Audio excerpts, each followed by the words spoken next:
Hey, hello. We've been trying to do live broadcasts on YouTube today, but it won't work so well.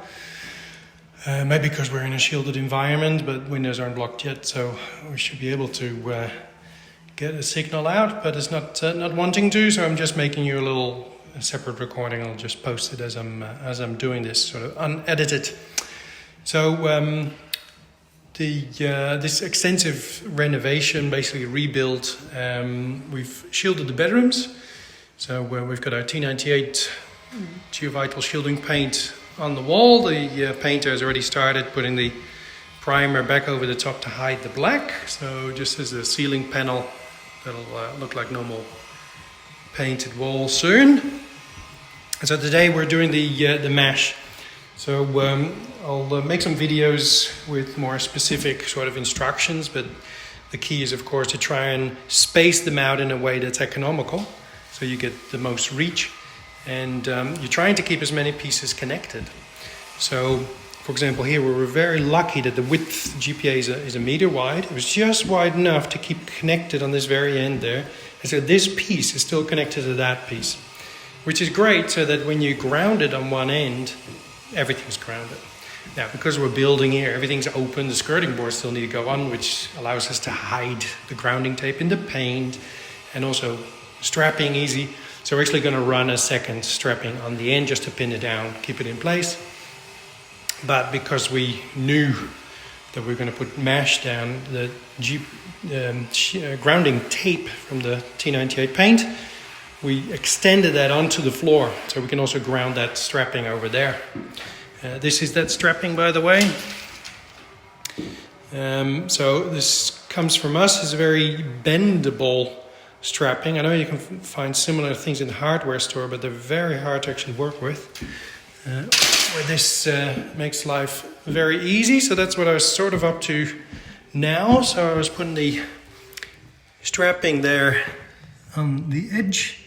Of course, making sure that these panels are nicely butted against the wall, screwed into place with some screws to keep good contact and prevent it from moving. This is in the grounding tape from the shielding paint, sticking out the paint there.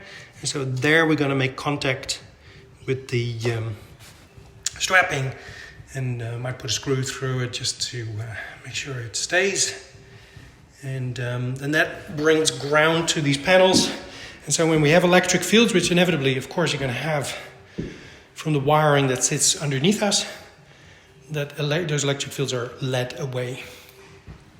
So yeah, anyways, they're nicely positioned. So even that out bit there is still connected to the strapping over there. Although we could put a strap there, we actually put some grounding there for that as well.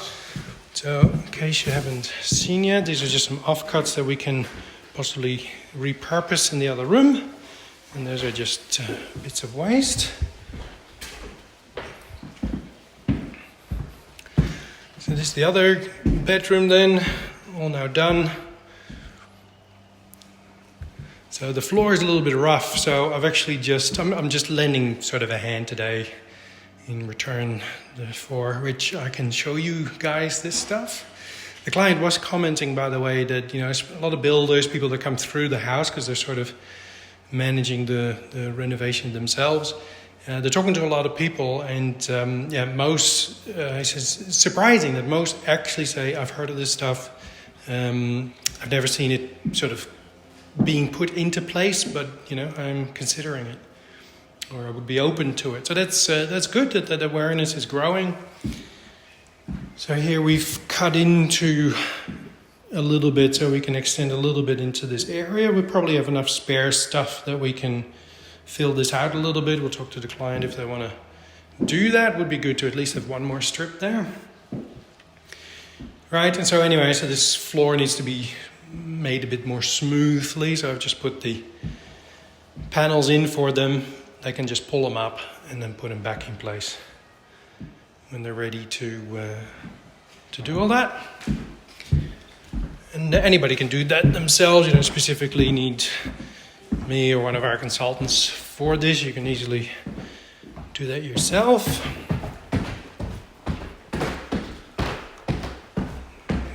Alright, that's the formal dining area, I would imagine. That's the entertainment area. The pool was already there, but it's now completely being retiled. I'm just looking forward to the housewarming party. Anyway, here we have the kitchen island goes in there.